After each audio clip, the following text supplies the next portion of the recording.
Con Panda! Con Panda! Hello everyone! Hi! Okay. We're live. Con Panda! Con Bawa! Hi everyone! Oh shit. Hi, Look at that chat. PS1 Pandaran. Look at that PS1 Pandaran, yeah. Oi!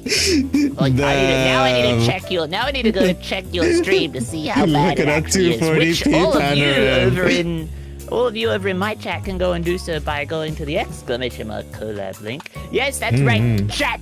Today we at it again with another Bamboo broadcast coming at you live. Boom, boom, boom, boom. This is gonna be the November edition. And since it's coming so.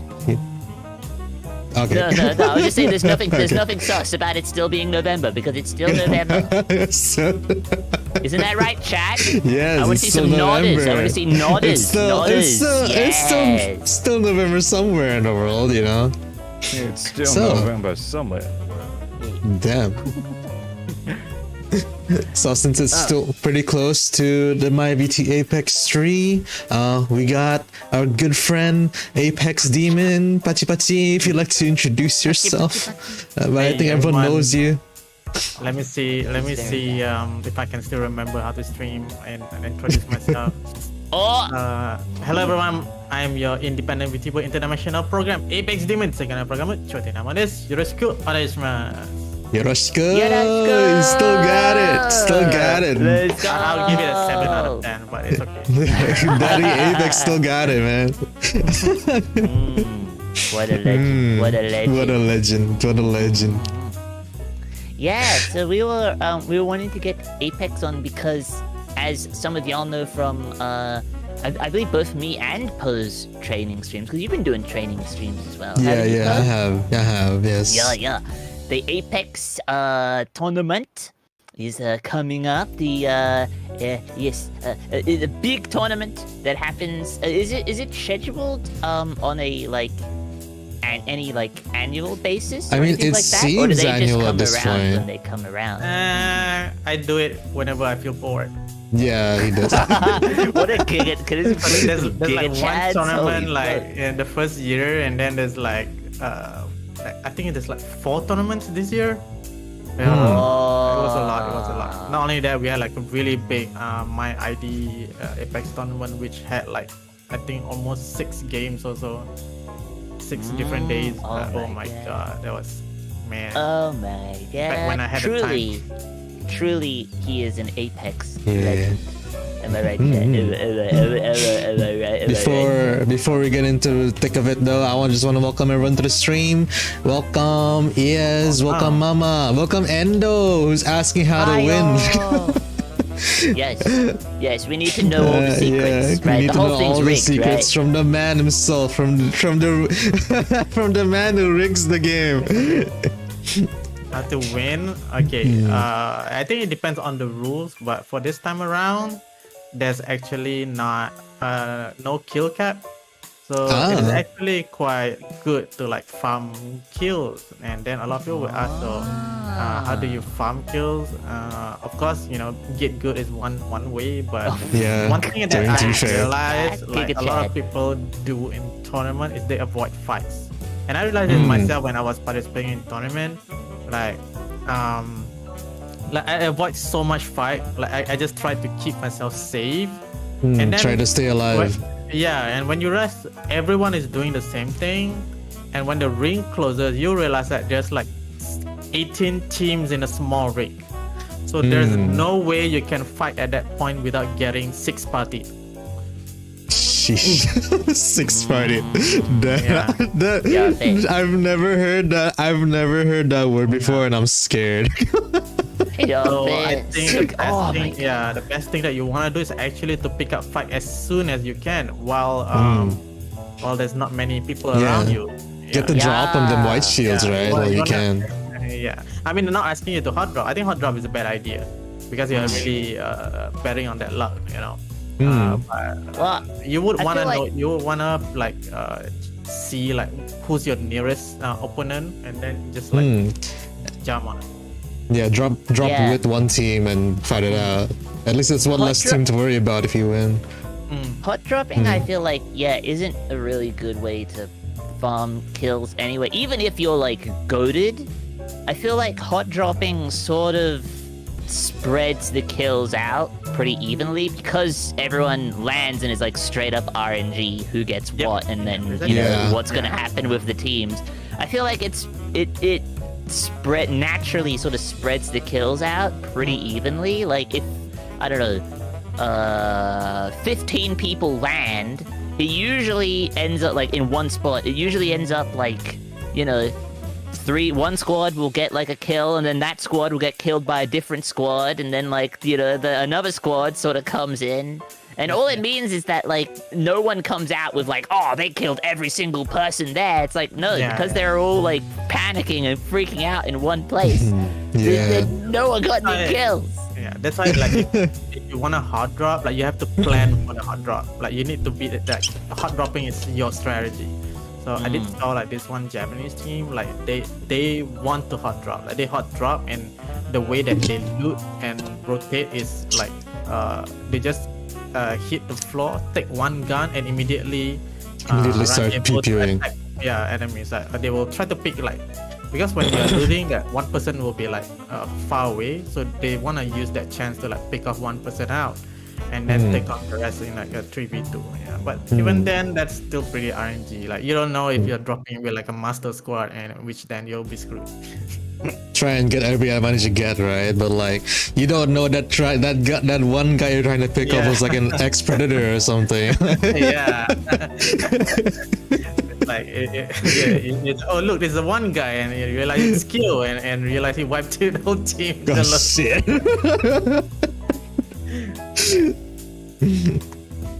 But that's like one of the strategy that you want to know. Like avoiding fight is not exactly a good strategy. Like you want to pick fight as soon as you can, but you want to pick your fights. You don't want to like, without intentionally. Very true. Very true. But obviously you won't know who you're fighting, so that's sort of the nature of the battle royale genre, though. You know, like.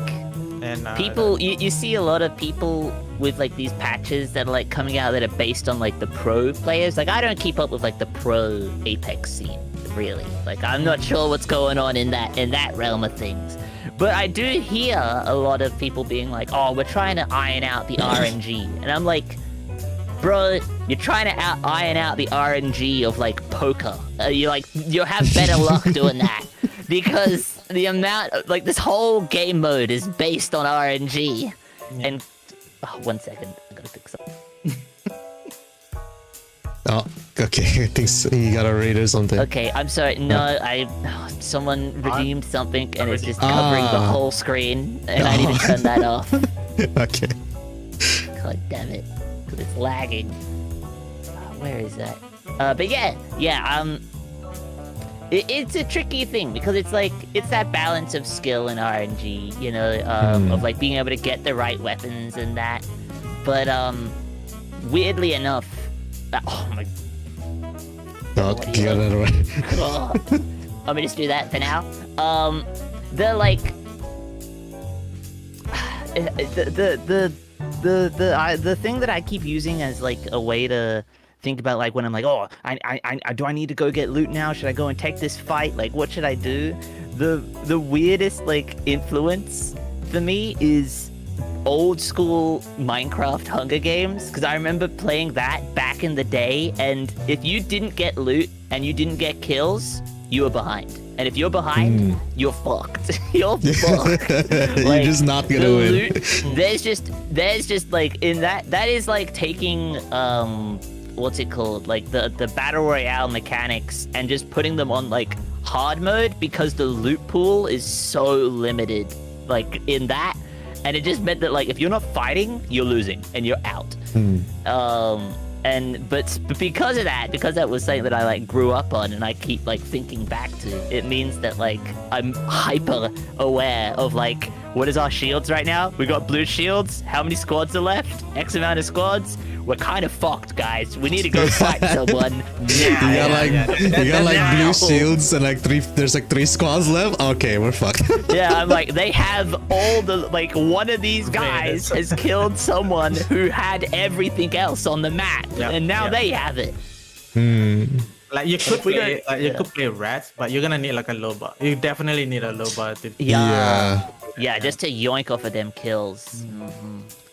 Well, the thing about battle royale is like the whole idea of battle royale is you wanna have an unfair advantage always. Like you're always complaining about being third party, but that's actually exactly how you should. Yeah. Play the game. Like even it's like even in like a tournament, like nobody wants to 1v1. Like you always want to take the advantage of someone else who's like disadvantaged. So you gotta be brave to like get any like edge attack. where you can.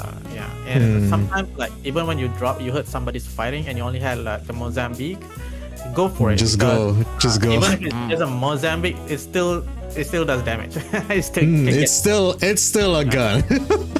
Yeah, and you need to like go in, and you also need to know like when to go out. Like if you think that you can't make it, just get out. Just get out. Just get out. If the moment you get in, you're getting fucking beamed, you're done. Go, leave, run. Most importantly, you live. I've been trying to work on my IGL skills lately because I've found that I sort of, within my group at least, I sort of take that IGL role, but I'm always going, what do you think, guys? Do you think that's a good idea? Do you think we should do that? Like, I'm like, oh, we can go there, but you guys are all higher level than me, so do you think it's a good idea for us to go there? And like, I'll ask the team, and I'll be like, okay, let's put it to a vote. Everyone put your hand, say aye if you agree with going to labs. And like, I just need to get better at going, we're doing this, follow me.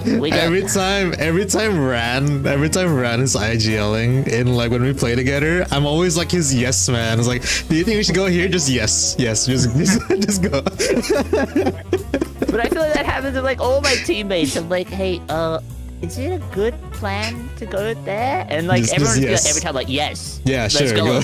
because it's like we need to go now. And I'm like, and no one else has a better idea. Yeah, no one else. I'm the only one IGLing, so it's like, I guess so. I've been IGLing a lot, like usually in my team, like I usually am the IGL, although I'm usually like the weakest in the team, unless I'm playing with Zach. But anyway, of course, Zach. I think I've been pretty comfortable with IGL, and I think the most important thing is like to not hesitate and to have your team fully like join you in the call. Like as long as everybody is doing the same thing, you have a better chance. Yeah, you need the comms, right? Even if it's a bad idea, like if everybody does it, like it's still a better chance than if it's a bad idea and everybody's like not sure what to do. So I think, I usually just don't think too much about the consequence and just do and just remember that, in the end it's just a game. But of course, you need like one person to tell you like it's a really dumb idea. Yeah, you do. You need a co-leader, that one co-leader. And that person needs to be like, stop. We need to go back. Run, get out of there. And we all need to understand that if this guy says like no, then we all need to know. Yeah. So I usually have like a sub IGL. I agree. That's a good point. I think for me, that's someone else who also has the strategies in their brain. Yeah, I think for me, I'm like the follower. Definitely Waffle and Shiro is carrying the team. I'm just the extra bullets. Yeah, just the extra gun. You're like the water boy, but it's the ammo boy. Yeah, I'm the ammo boy. You got light ammo? Yeah, I got like 4 stacks. Give me half of them now. Give me all of them now. Oh, okay. Yes, sir. You don't need them. You're not using it. You got 2 sniper rifles. Why do you have 4 stacks of light ammo? Like, just for you, sir. Just for you. It's like the Squire. Armor me, Squire. Also, we're both in different categories, right? I'm in the MyVT tournament, Rand's over in the international tournament. And I kind of want to talk about, like, for both our categories, who should people like look out for? What teams should people look out for and probably not mess with? All right. So for, we get the inside information. Well, it's not exactly inside. Like if you look in the information page, actually. He's posted it. Yeah, but if you look at the Malaysian team number one, I think is like the insane. Team number one's insane. If you land with team one, you're fucked. Yeah, I mean, this is what I meant by the insider. Like the base information is all there, but we're getting opinions. Opinions is the inside information. Like, so who do you think we should be gunning for and making sure that, like, you know, in your personal opinion, when we see all the different trails leave from that ship, which one do we follow and make sure they're dead first? Like, I do not know about that. That you'll have to find out in the pre-tournament match. We do have pre-tournament match for both games. Okay. I didn't know that. There's the waters there, yeah. You didn't know that? I tagged everyone. Okay, I'm sorry.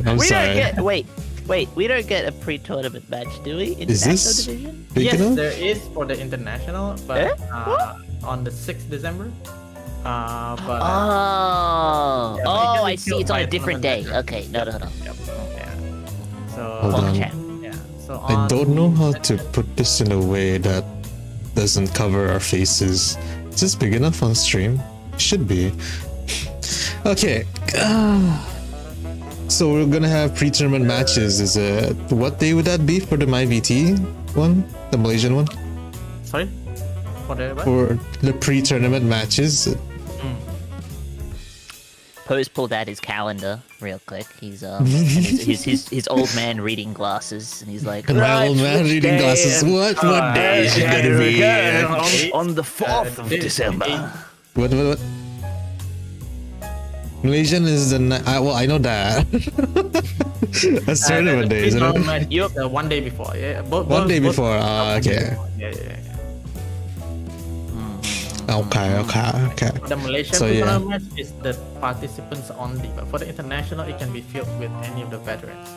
Okay. The match is more like a show match. Like it's supposed to be like. I love playing with everyone, but it's a little bit difficult to find sponsors for the international match. Yeah. So that's why I had to separate the two, and that's why we didn't have funds for the international. I'm sorry. I did my best. That's okay. Nah, you did great. You did awesome. Thank you for hosting these tournaments. Thank you to the sponsors. Yeah. We have sponsors this year. This year? This tournament. This tournament. Yep. Please support Project Orbit and Hoshizora Entertainment, and we also get a little bit of funding from Bo. Actually, Bo. Funds himself. Oh, okay. Sheesh, no wonder he's gonna win. That's why it's rigged. Okay. Look at that. We got Z-san from Project Orbit in the chat right now. Oh, Z-san. Hi. Okay, so as we were saying, teams to look out for. Team number one is what's their name? I can't read it from the tiny. Hospital Bound. Yeah, Bo and Kyo. Like, just those two together. I'm shaking in my boots. I don't want to see those guys. There's a reason why this happened. Okay, so we do have Prestige and Force on the Malaysian game. So for those of you who doesn't know, Prestige system basically tracks your highest points contribution, and then you will be bound to that point as like a replacement for your rank. So Bo does have like 20 plus points. I think he had 21 or 22, I think. But Kyo didn't join my ID Apex tournaments and any other after that, so he didn't get any prestige points. So that's why. Damn. Oh god. Oh god. They're within. Dude, those guys are OP. Fuck, man. We're gonna die. Yeah. And we also have Yeah, What the okay. Player, which I'm interested to see how he plays. That's my first time seeing him. Actually. Yeah, it's first time seeing him in general, actually. Yeah, and I think we also have like an Artelier team there with Fish Glob, Miku, and Nana. Oh, I didn't know. That. Yeah, I think they're part of the Artelier group. That's Miffy's group. Yeah, Miffy's group. Yeah. Other than Wait, that, which? that's Susu FNM. That's team number 12. Ah, yes. And we also got a previous champion, Laomi, and the team number 20, the last one. We are sorry. Oh shit! Okay. Laomi is the only one from the previous Laomi, champion. Yep. Yangman, Zero, and Miharu. Miharu. Yeah. Miharu joined quite a lot of my tournaments. They didn't. She didn't do. She didn't got well far in the first tournament, but she still does play a lot of Apex Legends. So I'm quite interested to see combined with Laomi, who's had like a huge character development arc throughout this time, and I'm really excited to see how far they can go this time. Sheesh. Who else should? Oh, I think Amami is someone to look out for as well, like as an individual. Is it? Yeah, the three of them plays a lot of Apex Legends, so I expect to see some. Yeah. And obviously Zoraldo's pretty cracked at the game as well. His what's his name? Gibby? His Gibby's I don't want to see his Gibby. Oh, There's like a Infi and Nixman, which is also quite a good Infi and Apex Legends Nixman. player. And we got Rita, who's like Rita. Apex Legends only streamer. I think so. Yes. I notice every time I see her live on Twitch, it's always Apex. Yeah. Back then, Sushi has making like comeback. every day stream for like 12 hours per stream, 7 hours per stream. Sushi is making a comeback for this tournament. Yeah, Sushi is pretty cracked too. YOLO squad. But Sushi registered alone, so you have to join with 2 new members. Okay. Yeah, I'm pretty sure they all 3 of them have quite some experience in Apex Legends. I think Ian's a new member here, right? I think like on the Kyo's team like really stands out here that everyone has to look out for. It's the kind of team that you wanna keep an eye out in the kill feed. Like if you see a kill feed and you heard gunshots nearby, you probably you don't want to go there. And my team are all bronze. Don't worry about it. My teams are. Oh wait, no, Waffles gold. I forgot. I think for me Shiro's a plat. I'm not sure. So for my chat, team, we're talking about the Malaysian games as well. That's just so you know, because I saw Deru talking about like they should be fearing our team as well because we're gonna be winning. And I was like, yes, but not this one. We're not winning this one. You guys aren't even here. If we win this one, something has gone seriously wrong. If we win this one, they hack the system. They hack the system.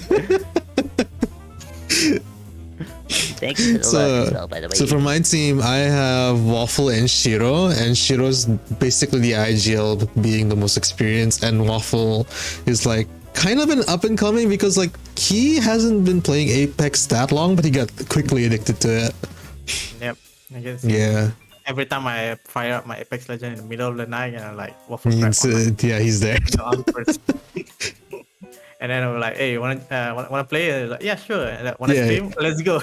Let's go. on. just random midnight Apex Legends stream. But yeah, other than Bo's team, is there anyone you're excited to see in the MyVT side? So is that a question Obviously. for me? Yeah, that is a question for me. I can't say anything because I'll just say my team. So. Yeah, he biased. Oh. For me, oh gosh, I don't know. I mean, there's so many cool people. This is why I love these that's why I love these competitions and these like big collabs, like where it's like full lobby, sort of like collab events. is just because there's so many talented people. Like, I'm also like just excited to see all the cool streamers get to hang out together. Well, you know, like compete against one another and be in this quote unquote the same room, you know, the same digital lobby. So I mean, yeah, I'm just I don't know. I love seeing when, like, you know, one team goes up against another team and you can hear the commentators just being like, oh, they probably don't realize it, but this is this person going up against this person, and it's just a lot of cool personalities all like clashing. You know, it's the ultimate crossover episode. Yeah. It was a lot of fun, man. It's been a long time since I did any casting stuff, and like getting to do that again. Casting, you say? Yeah. I used to do some casting stuff. I remember there was one game where Sushia was playing the guy Mirage, and he bamboozled a team like hard, like real hard. Yeah. Oh my god, I remember seeing that, and oh my god, casting that was just so exciting. Yeah. It's like I think he bamboozled someone by standing outside the door, and then the opponent like opened the door and like tried to beam on the bamboozle, and he just beamed him back. Like, oh my god. Damn. See, Like some people ask, exciting like, shit like that is why we have tournaments. Yeah, it's like most people are like, you know, we gotta play meta, and then the Sushia is like, you know what? I'm here to make a show. Yeah, I got the big stage. Yeah. I'ma make it count. Actually, there is one scene that I'm kind of looking forward to meeting on, even while playing, is Lucy's team, because I think this is Lucielle's first tournament that she's gonna participate in. Ooh. Yeah, I don't even notice that she plays Apex Legends. She's gold rank when I first played with her offline, and I think I played with her on stream sometimes as well. But like, this is like gonna be her first tournament, so I'm pretty excited for her. Cooking with Lucy is such a Cooking with Lucy, yeah, it is. It is. Guess who's the IGL, you know? Yeah, it's that really is actually the cat the comedy. story on why I made like my BT Apex 3 and why we have a Malaysian only game. Because the last tournament was Apex VC, and I wanted to do like one day just for Malaysian VTubers, and we couldn't get a lobby running because I think we had like less than half registration. So I was kind of pissed. I love So I was like, nah, I'm gonna do it. I'm gonna put like 60 Malaysian VTubers in one lobby, and you know, I'm gonna make it. You know, I'm gonna do whatever I can to make sure that we get 60 VTubers in one lobby, and only Malaysians. Because last time, I know that if I include Singapore, we can fill the lobby like pretty quick, thanks to our Singaporean VTubers. But that wouldn't be pure, you know. It wouldn't be like Well, I'm not talking about man. anything. No, it's like you said you wanted a Malaysian lobby. I'm saying you wanted a Malaysian lobby. I'm not saying we're racist, okay? I'm not saying don't do I'm that. hearing a lot of trumpets and choirs. Oh no, don't cancel. Someone get that Twitter account up real quick. Come on. The cancel VTuber Twitter account. Get them on the line. Get them on the line now. Okay, I'll shut up. I'll shut up. Anyway, yeah. Anyway, so the reason why I wanted like a Malaysian only is because like we already know a lot of like really good Singaporean VTubers that really shine in my previous tournaments. People like Zach and some others like really shine, but you know, I want our Malaysian VTubers to shine too. So I'm really happy that we get to fill in 60 people this time. We get to see actually half the lobby, like people I don't really recognize, like you don't see often on like in my circle. So I'm really happy to get this lobby up and running. Yeah, it's really exciting. It's really cool to see all the like, you know, the crossover and stuff. Like I said, it's the big crossover episode, and it's what I love about collaborations and stuff. Is just seeing personalities come together and get to support one another, because that's what it's all about at the end of the day. Yes, there's sponsors. Yes, there's a tournament. Yes, at the end of the day, there's a winner. He gets to hold the big trophy on the big stage. You know, like metaphorically speaking. But like, for me, it's just like I love that it's like a lot of people sort of it's just like putting each other up there, you know, and like being able to hang out and at the end of the day shake one another's hand and be like, it was a good game, you know, we had a good time, it was a good game, and that's what matters to me. Also, I like how. Huh? I like how like over time the tournament's like getting more and more official. Like I think the first tournament was literally just you and all the prizes were on you as well, right? And now you have sponsors. Damn. Yeah, it's like over time it's getting more and more official. Like damn. Yeah. So the first one Yeah. was like I made the first tournament as a way like to create like branding for myself, because I know like if I want to get recognized, I need like some portfolio, so to speak. So that was a very worthy investment. Yeah, so to speak. Yeah. I mean, So, it's the fruits of your labor is already showing. So and then after that, I like for this tournament, like I even set up like a proposal slide for my sponsors. Oh, Yeah, jeez. I just dropped a Damn. proposal slide. Yeah, I just proposal slide and like, look, this is my tournament, like who I am, and analytics of the previous tournaments, and what it means for you, and then why we have this tournament and how much people it can reach. Yeah, it's like that. Sheesh.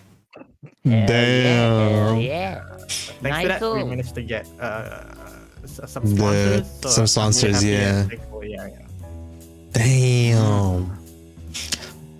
Also, What happened another is I one more. actually email Apex for permission for official tournament. Actually, I have to send email to EA every time I make a tournament, and I was Oh, actually really? worried that the first time I wouldn't get accepted, so I did send like a real business proposal email to EA, and yeah, it worked.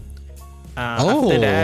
After that, well, I'll still like write it kind of formally, but my email basically just like, hey yo, I'm making another tournament.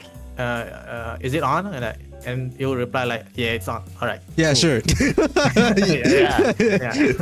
Only the Go first ahead, was man. like super complicated, like super business email, and after that it's just like, okay, I'm making another tournament.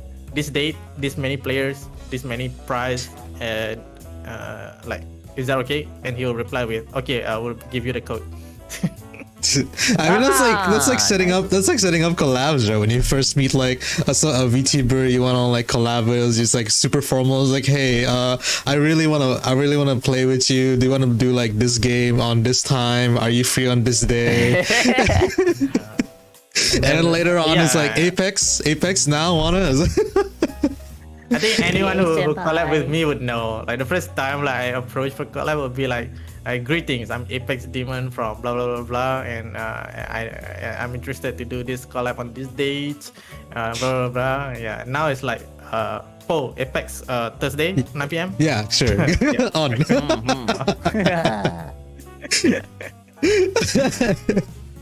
Wow. But like, we're on that the, what are the like where is the line between it going from like, oh, we're playing Apex with a lot of people to I need to contact EA and make sure that what we're doing is okay.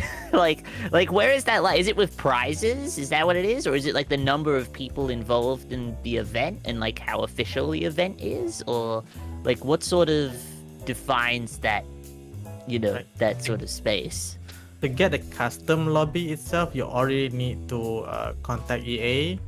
Oh, really? I believe like their main what do you call that? Their main criteria to give you the room is basically number one is how professional you are. I think like if you write your email properly, they will appreciate it. And then it will, after that will be like, how many people is this going to reach? Like you need to convince EA that, look, I will have 60 players, and these 60 players are like you know, someone that is significant to EA, either streamers or people of people who are really good. And then you have not- to yeah. show that you have a structure. Like, okay, it's gonna be on this date and this date, this date. Like, as long as you show that you're serious in doing this, I think EA will give it to you. Okay, okay. Okay. Wow, that's cool. Also, my chat's like calling me up. Paul will just invite when he's on stream. I mean, I do, but like, God damn it. Also, is this actually the third one? If I recall correctly, the first one, and then I think I joined the second one where it was like a master student thing, right? Yep. So And then wasn't the there is- third one my ID or? Yeah, so there's like my VT Apex, my VT Apex Uh-huh. 2, and then there's my ID, and then there's Apex VC, and then there's my VT Apex 3. So, Oh, okay. I would like to keep like my VT Apex Oh, constrained it's to, okay. Malaysian, Like, so it's like its own, movie, sort of. Yeah. Like its own like Yeah. side story. My Okay. ID and Apex VC is like, you know, the spin-offs. It's like there's like a timeline of like my VT. Yeah. I think there's Oh like my God. different expectations when people see like my VT Apex and, you know, Apex VC. Naruhodo. Also, should we Yeah. start talking about the international one? You want to say something? Yeah, though? yeah. Sorry. Did you want me to take the lead for the international? Yeah, division, or- yeah. Okay, You take the lead for that. So, I mean, Can you similar to give when me we were- the roster actually? I don't think I have access to the roster for Oh. the international one. I mean, I just have the Google like document open that has all the. Yanjuna said, I remember the my ID one, didn't have trouble filling the beginners one. Yeah, it wasn't my ID. I think that was that my ID? No, beginners was my VT Apex 2, I think. Where there's the master and the newbie one. Yeah, that was like a very experimental thing that 50% worked, 50% didn't work, but I'm still glad that I did it anyway. So yeah, there's that. Yeah. Oh gosh. Yeah, I mean, see. I remember for the last international vision that I got to cast, there was like a lot of people from like all over. This one I haven't gotten to research so many of the teams. I remember because when I was casting, I was like, oh my gosh, I gotta know what I'm talking about. I gotta know who all these people are. I gotta go and like look at like all the different teams and go have a bit of a gander over to all the different channels and say hi and see what sort of content they do and like how if they're training for the stream, how they're doing with their training and that. I did all of that for the last one that I was casting because when you're casting, you gotta sort of have a lot of dialogue and you gotta sort of know what you're talking about, not just about the game, but also the player that you're casting over, Yeah, I really appreciate So- the effort. Yeah, I mean, I was happy to. It's just this time around, there's a couple people that I recognize from the last one, but there are still a lot of like question marks where I'm like, I don't know, like, for all I know, every single person in this league could be a predator. And I'm just like, except for the people that I know for certain are not. Like, they're the only ones. Other than that, it's just like all question marks. I'm like, oh gosh. I'm like, oh, All right, am I going to get smashed? I'm looking at the registration sheet for the international game. I'm gonna Yeah, read yeah. out the countries. So first we got Singapore, we got Malaysia, of course, we got Indonesia, yep, and we also got one from USA. Oh, sheesh. Ah. Because I Yep. remember Team USA in the last one, and I was the whole time I'm like, come on, boys, the underdogs, bring it back, 350 I think the ping whole gang. team was like the whole team had 100 pings. Yeah, I was like 350 So, ping gang. yeah. I want that W. Let's So go. I message the USA guy is Yozora Hoshizora, and I messaged him with like, bro, like I know you sign up alone, but can you like at least get like a teammate? Because I'm not sure if your teammate's gonna be happy to know that they got a 500 ping teammate. Yeah. And then we got Sucks. We got one from Scotland. Ooh. Wow. Who is that? Yeah. Who's that? Who's our We local got Spook Scot? from Scotland. Oh my gosh! I was just looking at I was looking at their name, and I was like, as you said, they were from Scotland. I was like, whoa. Yeah, and then we got Nice. one Brunei. Finally, we have a Brunei. Brunei. Yeah, and we got another USA. Actually, I didn't realize. Oh, okay. So there's 2 people from the USA. And then look, we got an Australian. Well, yeah, you know, he's right there. Yeah, that's me. He's right there. Yeah. We got a team of Philippines. Oh, okay. And yeah, I think you can guess. It's Monica Kuramo and her team. Ah, okay, yeah. And Monica. we got one person from Vietnam. Nice. I've been to Vietnam. Man, like, I hate that ping is a thing that we sort of need to think about, because I love international division stuff where it's just like, oh, like the Overwatch League. I remember not the Overwatch League, no, the Overwatch World Cup, I think is what it was. Is that what it was called? I can't remember. It was ages ago, long time ago. I say that like 4 years ago or whatever. Back when it was like the first year of Overwatch, and then they made all like the like regional teams for every country, and they would all come and like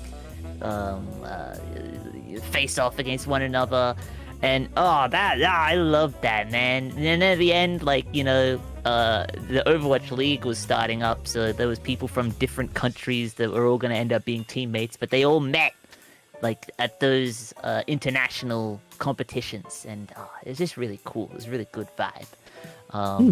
But yeah, it just gives me flashbacks to that. I'm like, Oh, ping is one thing, but another thing that I wish didn't exist is time zone. Like, why can't we just be on a single flat Earth and share one single time zone? yeah, and then we could sail out to the edge and go ride a dragon. Like, come on. Yeah, we can go to like the ice cream plant.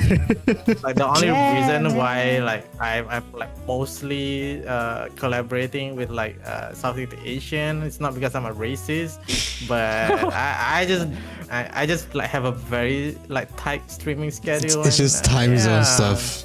Just time Very zone. hard to like get around. Yeah, I've been streaming with like more and more people from like different areas and different time zones, but I'm sort of the same where I can't because of my situation where I am at the moment, I can't really stream too early. So it means I like need to stream in the afternoon, which is good for some collabs. You know, some people are like, yeah, I can only stream at this time as well. No way. But there are some where it's like, oh, that means that we start at like 12 at night my time, and I'm like, oh no. Sad. Oh, we can't do that. I feel bad, Sad. and you'd be tired, so it probably wouldn't be a good stream anyway. Like you So, don't want we'll to, you figure don't like something out. impose, you don't want like impose on their personal life, you know, when you want to collab with them. Especially when like I don't want it to feel like one way, you know, where it's like Hmm. they're like, oh, you know, I'll stream at like a later time, and I don't mind, that's okay. But in return, I can't be like, oh, how about we just stream earlier on this other day, because like I can't, you know, like I can't really go much early. Like that is, what we're doing is the earliest I can go already. So it's a bit of a feels bad of Sad. time zones, Yeah, and then organizing sad. as well.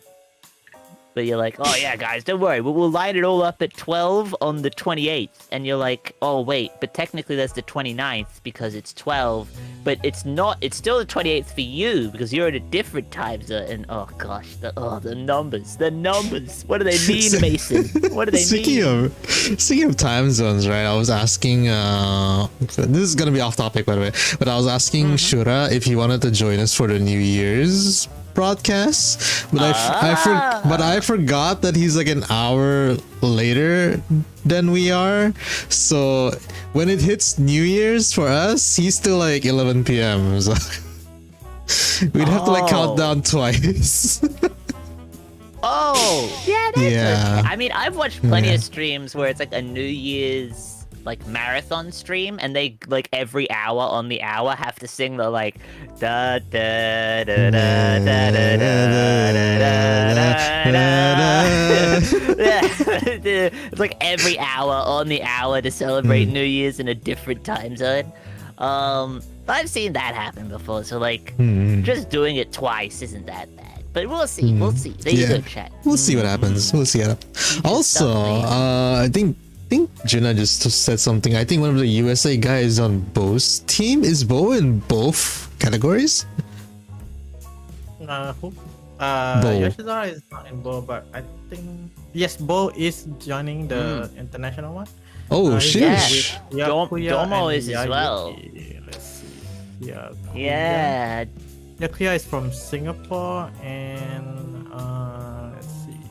Yuki is from Indonesia, so they're not USA's. Oh, Yeah, okay. Domo is in both as well, and Domo was the champion from the previous international division, correct? Is that right? It's the same Domo, right? Probably. Wait, I didn't see. I didn't see Domo's name in the Malaysian roster. Hold on. Which team is he? Wait, I'm pretty sure he is in both, isn't he? I swear I saw him in both. Or Oh is he yeah, only in... there he is. I saw him. He's on Yeah, Amami's okay. team. Okay. Yeah, and then he's also in team Overridden in the international division. Ah. Yeah, I remember Domo was one that I was like going through people's VODs, and I was like trying to watch like how they play, what level they are, what rank they are, writing down all the notes and stuff. And then Domo was live. Research. Yeah, doing research for casting and stuff. But Domo was the first one that I stopped by who was live, like training while I was doing all my research, and I was like, oh, hi, how are you? And we were chatting and stuff, and I was like, man, you're really nice. I really like hanging out with you. We should talk more. And he's like, oh yeah, you in the competition? I'm like, oh, I'm casting the competition. He's like, whoa. So it was cool, and then I accidentally had picked the person that was going to end up being the champion. So, like, I remember when we first stopped by his perspective in the competition, I was like, oh, there's Domo, you know, really nice streamer. Make sure to go check him out, blah, blah, blah, blah, blah. And then it was like, wow, they're kind of popping off. Oh, God, they're, like, in the top 2. Wow, they just won! Oh shit! And then like that just kept happening, and I was like, oh god, oh okay, wow. I'm sorry, but in my head, you were like really nice streamer and all that. In my head, when you said that, he was like committing murder in Apex while he's doing that. Yeah. It's just like an assassination. Oh wait, no, what are they called in Apex? They're not called assassinations. What are they?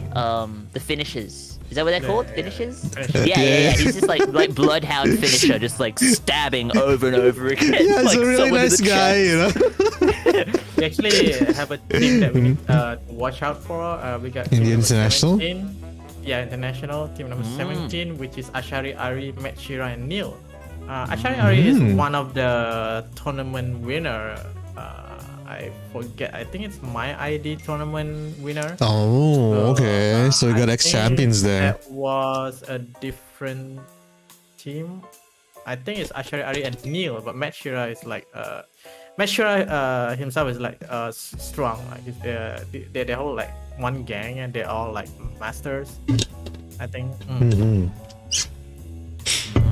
That's like they're like Ashari Ari. I really like watching Ashari Ari's POV because they just go full W key.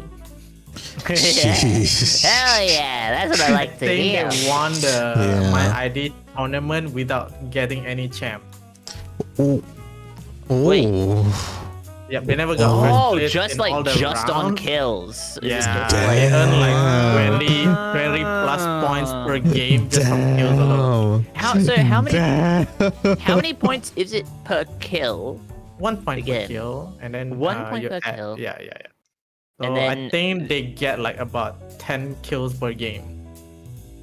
Right. Jesus. Okay. Basically, And like a they earn like a first place point just from killing alone. So like their placement point is like bonus. Okay. Wait, And then they kill like 3 Right. teams a game? Holy shit. Minimum of 3 teams a game. That's right. Holy damn, shit. that's pretty impressive.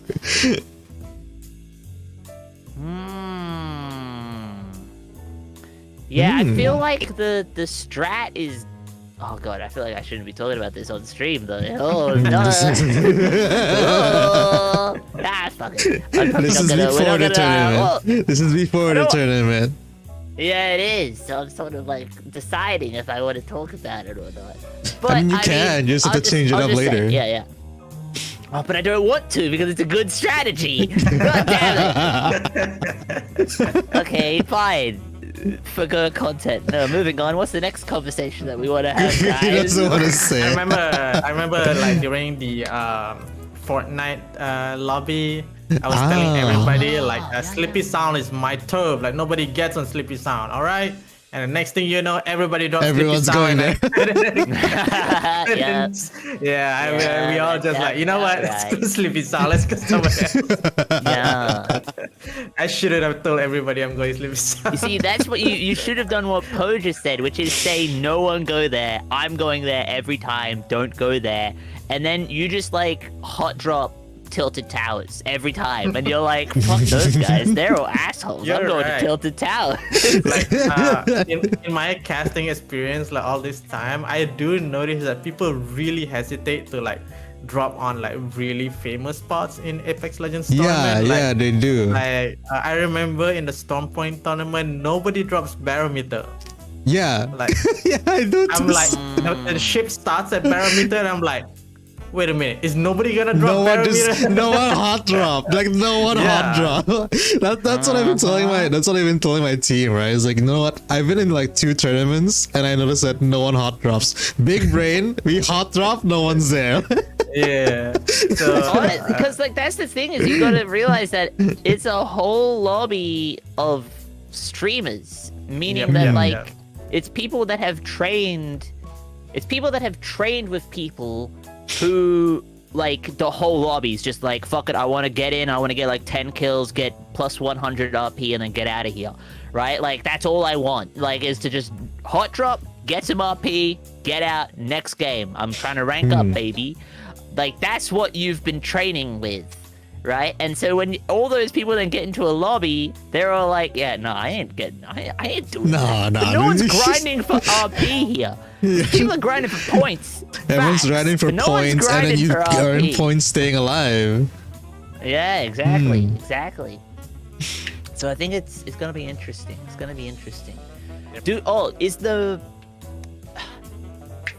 This is more a question for the. I don't know if the Malaysian set is going to be different to the international division, but is it going to be 3 rounds each for the maps on the map pool, or are you able to confirm that? Yep. That's right. Three rounds and 1 of each.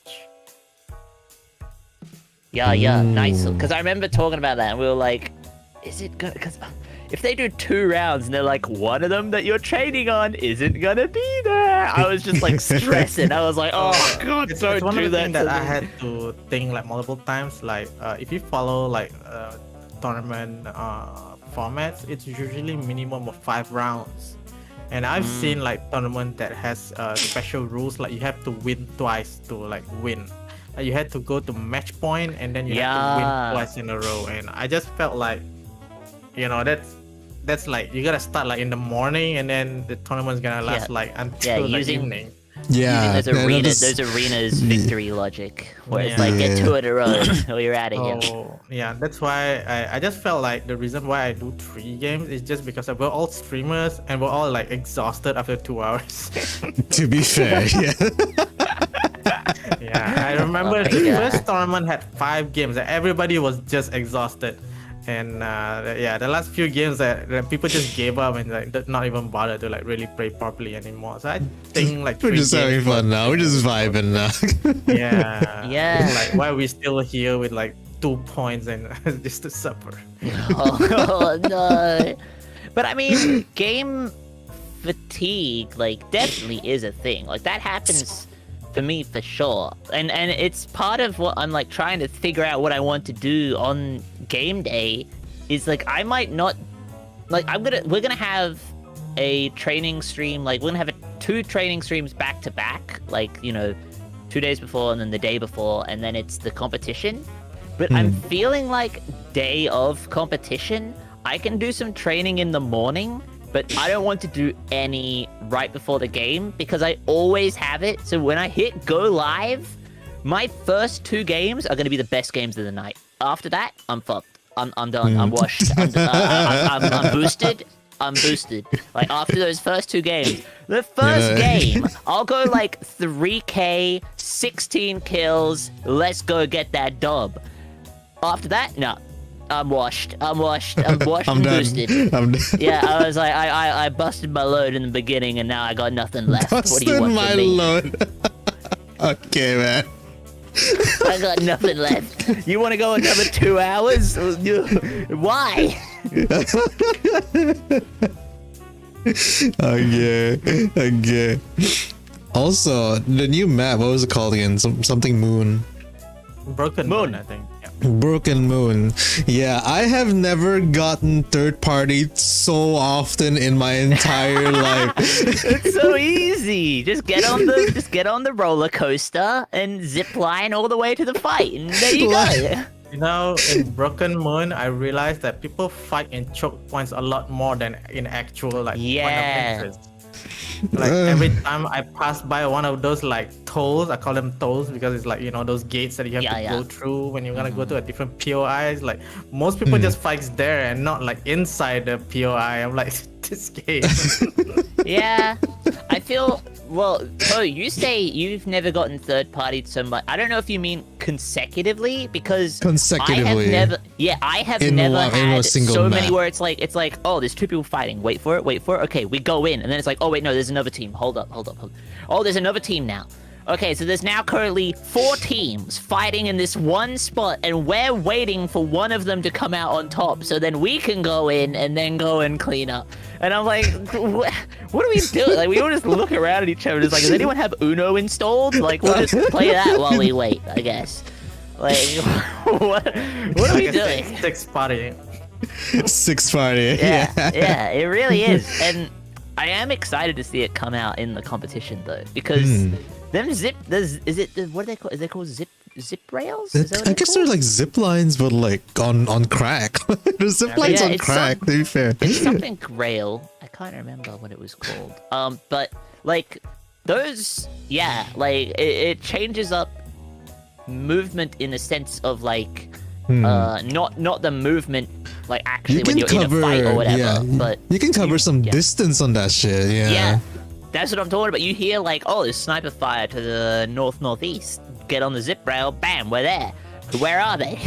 Oh, here they are. The first Bam, time I they're was dead. playing and I was using the zip rail, and I was like, haha, it would be funny if like, you know, at the end of this zip rail there's like a whole team and I see a building that's like empty and I open the door and it slides in. There's a 3 people watching the other side of the zip rail, and then they saw me sliding right into their face, and I was like, oh, sorry, let me just get Sorry, man. Wrong room. I'll leave you guys alone. We've had a couple where it's just like bzzzt on the zip rail, it's like bzzzt, and then you look down and all of a sudden there's like bang, bang, bang, bang, like as you fly past like bang, bang, bang, bang, bang, bang, bang. Is it like going past them? We're like, oh, bye guys. And I'm always like at the front on the zip rail because I'm the one that says like, hey, let's use the zip rail. It'd be a good way to cover a lot of ground very quickly. So I'm up the front, and I'm like, oh, there's people here, and they're like, oh, do we get off? And I'm like, no, keep going, just ignore them. Just keep going. I'm like, we're too far now. We're too far. We gotta get into the ring. Yeah. But yeah, usually in like other maps, you can kind of take your time. Almost you can spend like a good 3 to 5 minutes fighting one team and not worry about a third party. But like you spend 2 minutes fighting one team in Broken Moon, you start getting paranoid. Like, oh shit, this is taking too long. Yeah, we gotta loot and go, boys. We gotta loot and go. I'll just take like 1 magazine shot, and if I don't kill anyone, I'll just like, yeah, let's go. Okay, let's go. What is the bit that goes like down the middle, and it's like a big bridge almost, and it's like interconnected buildings that's like really long. It's like a long stretch. I'm trying to it has like underpasses. I can't think of what the area is called, but that part is just death for me. I avoid that area like like the play. If there's a fight going on there, we will not third party that one because that bridge. area is the plague. I hate it because I'm just like, oh, you're in a hallway and you're like, okay, we're gonna go third party these guys, and inevitably there's gonna be someone at the other end of the hallway, and now you're sandwiched, and now you're screwed. And then that team will have another team behind them, and now they are sandwiched and they're screwed. And it's just the sandwich simulator. It's a just a George domino Foreman effect grill. going on. Domino effect going on. Whoever's at the end of the sandwich wins. Yeah, it really is. It really is. Oh my god. But what are your guys' favorite maps? That's a good thing to like to World's to Edge. put out there. Oh, okay. My favorite Apex? has always been Kings Canyon. Actually, I really love Oh. the simplicity of Kings Canyon. I love Kings Canyon. Kings Canyon. Oh, I love. I'm kind of biased because I'm a Valkyrie main, and I feel like Kings Canyon is a great Valkyrie map because it has a lot of cover, but none of it is. Well, some of it is, but majority of all the cover in the in Kings Canyon is all horizontal, in the sense of it's like, oh, there's a car, or oh, there's like a barrier, or there's like a brick, there's like half a brick wall that I can hide behind. There's no like, I'm inside this vehicle, or I'm in a hallway, or something like that. You know, it's always, I can fly up and missile volley on top of them. And I love that, because I can then, like, I can pop up, I can missile, and I can get back down behind cover. There's not a lot of areas where you're indoors in Kings Canyon. Yeah, exactly. There's, like, one that I can think of, which is, like, those big garages, you know? But other than that, that's it. Like, the rest is all open air above you, so I mean, it's unless very you get nice for Valkyrie, man. unless you get cockblocked Considering by a there's a tree. lot of like, considering that there's a lot of like, what do you call that? Ultimates that it requires an open air. Yes. Yeah. Like, oh, Bangalore, let me just hide under this roof that is totally gonna get all the damage. Yeah, that's a Jurassic great Park. one. Yeah. Yeah. The Jurassic Park map? You mean Storm Point, Endo? You like Storm Point? No one likes Storm Point though. I don't mind. Yeah, hot take, but I do prefer like Storm Point over World's Edge. Oh, really? World's Edge. Yeah, I don't like World's Edge because I felt like, you know, sometimes there's in a situation where there's like 10 teams in a single building. Okay, true. And Okay, true. I'm trying to think which ones am I. I feel like for me, I don't hate Storm Point, but I do feel like it's down the bottom for me. You know what I mean? Like, I'm not like, oh god, not Storm Point. I don't hate But it, to be fair. if I'm gonna rank them, I think actually, I really can't, because like I have so many memories where I'm like, oh yeah, I loved this map, and I was really good on that map in that one season, and I was able to do all this stuff on that map. And then I remember another season where I'm like, oh, I hated that map. I hated that map in that season. So it keeps conflicting, and I'm like, my order keeps changing. But I know Kings Canyon is always up the top. I always have fun on Kings Canyon. I'm always having a good time. I feel like it has a really good diversity in the areas and how they each feel in each play, but they all feel consistent enough with one another. World's Edge and Storm Point actually are the two that sort of like flip-flop for my least favorite. Because I'm like, I don't know. There's bits on World's Edge that I really like. There's certain places that I really like. Like I like the city, oddly enough, because the city is similar to to Kings Canyon, but it's the opposite. The city is like, it's like Kings Canyon, but the opposite. There is a lot of overhead cover, and if I'm playing Valkyrie, I hate that. But if I'm playing anyone else, it makes it a lot more interesting because the whole map design is vertical rather than horizontal, so it mixes things up a lot more. But I'm a Valkyrie main, so I hate that. But then there's other areas which are like equally interesting, but I are think I designed find differently. Stormpoint to be like very memorable. Like there's a lot of POI in Stormpoint that's like very different from each other. Yes, I agree with that one. If I play in Stormpoint, like I don't get bored of it. And today I feel like checkpoint. Another day I feel like going into the post, as you call it, asshole. And then there are days where you just want to drop barometers. So I find Stormpoint to be like, you don't feel bored easy. Like I don't like that part about World's Edge. I feel like World's Edge is split into two different types of places: a city where there's like buildings, and then an open air like, staging, like a staging countdown. They all feel pretty much the same. Yeah.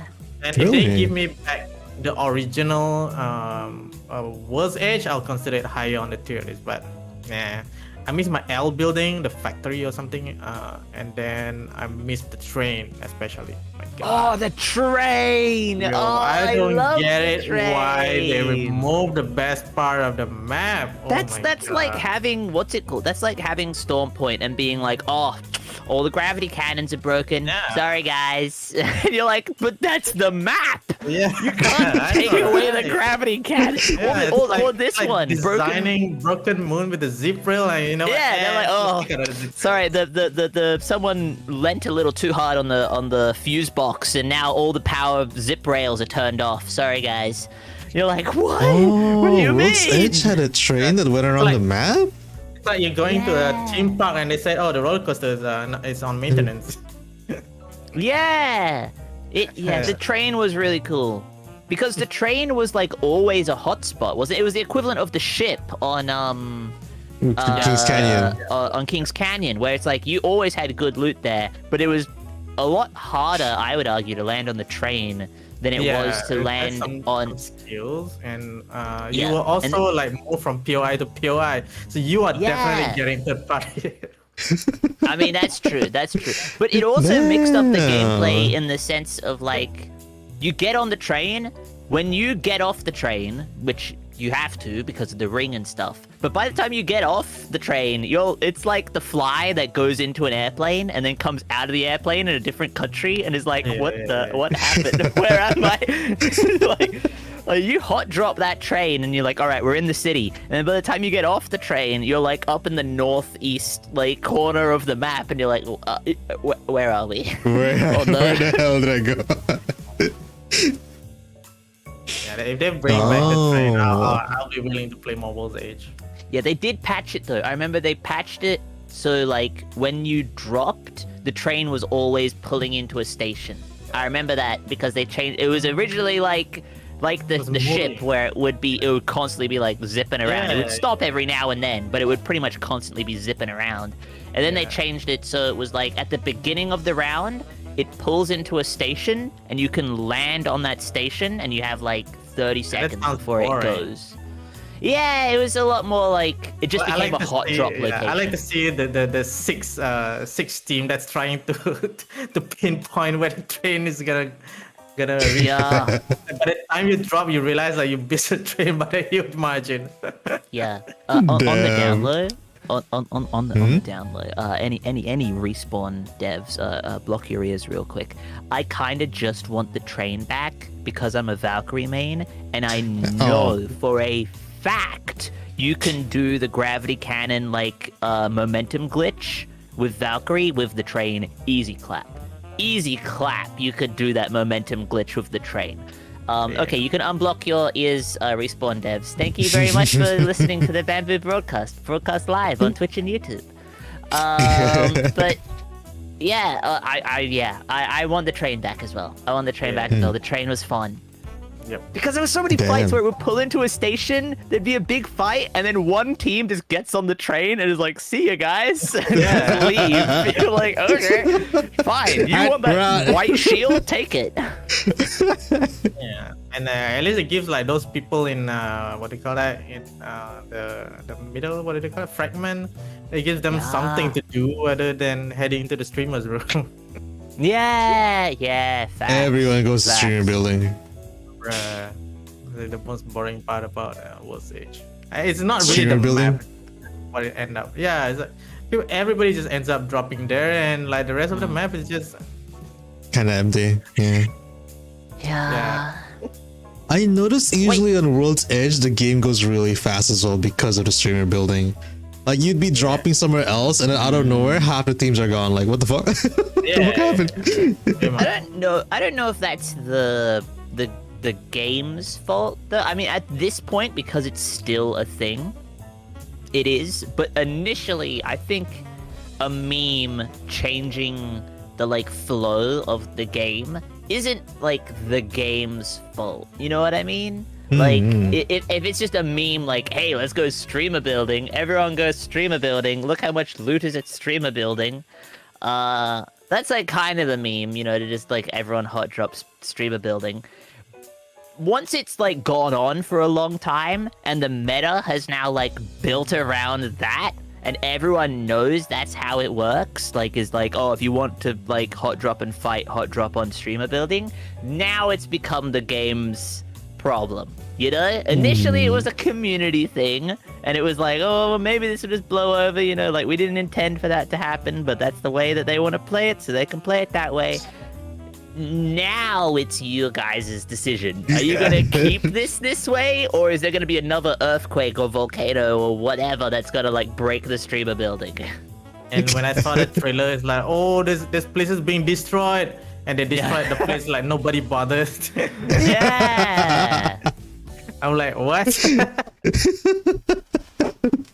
know that place you come out from the vault, like a tunnel in the vault, and then you come out of there, and they World's Edge? Yeah, in World's Edge, like you go through the tunnel. Yeah. There's the vault in there. Yeah. Then they destroyed that place with a landslide. I'm just like, you could have, you know, landslide the streamer's building. Yeah. Instead of Or just have it like fall over. It just fell over. Yeah, like just cut it in half or something. Have an earthquake. It was still under construction. You know, there was a lot of shaking going on. It wasn't very safe, and it all. No, like an earthquake happened in World's Edge, and then like that streamer building got cut off or some shit. Yeah. Yeah, I do like the like sort of story-based map changes, like seasonal map changes. I think that is a good way to like shake it up. Rather than just like having it happen out of nowhere, like, oh, cool. Yeah. But it is also a very easy way to like make a bunch of people upset. And if you've written it into the story, it's very hard to backpedal. You know, if you're like Fortnite, I mean, Fortnite technically does it with their story as well. But I feel like because of whatever Fortnite's narrative is, it's loosey-goosey enough that they can just backpedal. You know, they can just be like, oh, people didn't like that. Tilted Towers is back now. It's just back. And you're like, oh, okay. I mean, we talked about this. That Fortnite's the one game where you can see, like, what did we talk about again? Fucking Moon Knight shooting Thanos or something. Yeah. Well, no, you need Goku killing Thanos with a lightsaber. Yeah. Goku killing Thanos with a lightsaber. Yeah, Goku killing Thanos with a lightsaber. As he then, after killing Thanos, he then like twerks and Spider-Man like zips away. You can watch like Naruto walk up with a boombox and like Sasuke is like fucking breakdancing in the middle of this. Yeah, like, what the fuck is Fortnite? Fortnite's insane that's a game. That's the two things that I remember as a kid always wanting was like crossover stuff, which I guess we got with Fortnite. It's like the ultimate crossover game. And the other thing was being able to take like proper AAA video games anywhere I want on the go. And we got that with like the Nintendo Switch, where it's like it's a AAA video game that you could just like take anywhere you want. And it's weird that they're great products, right? They're very well made video games and console, you know, and stuff like good job, guys. I own a Switch, but I don't really care that much. You know what I mean? Like, it sits on my shelf, and I'm surprised. Like, that was a thing that when I was 8. When I was 8, I was like, that's all I want. all I want is just to be able to like take Ratchet and Clank and play that wherever I go, wherever I want. And I don't want no PSP version of Ratchet and Clank. I want Ratchet and Clank 2 everywhere and anywhere.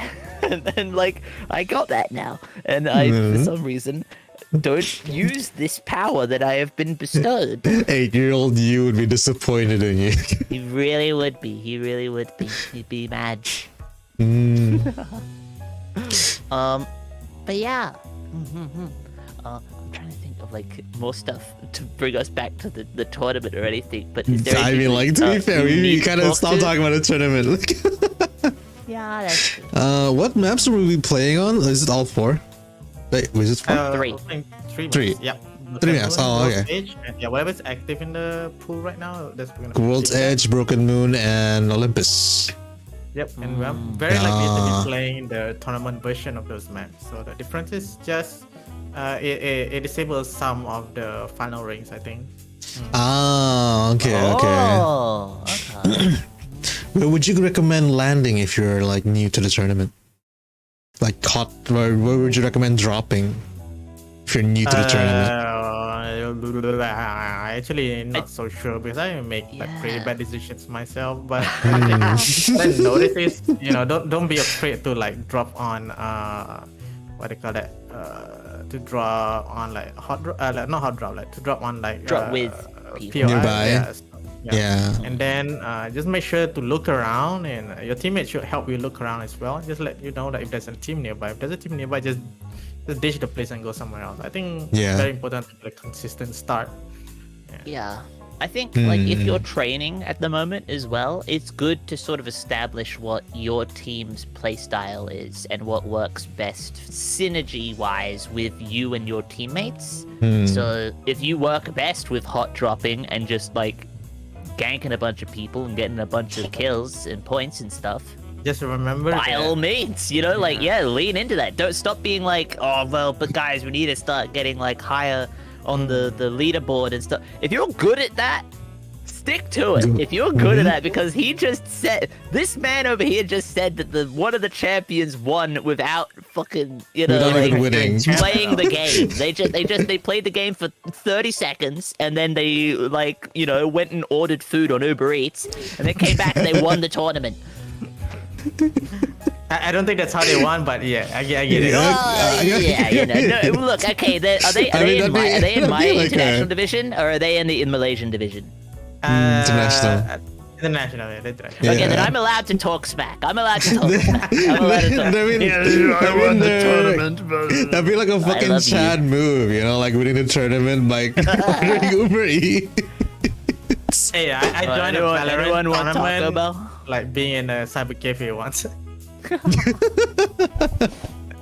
I'm kind of excited for the post game matches, like voice. Well, I mean, yes, that, but also just the post game voice chat, because that's what I loved doing after the casting that we did for the last one. Was just jumping through people's things, giving congratulations, and like, you know, talking about people's gameplay and being like, wow, that was really cool when you did such and such, or like when this happened.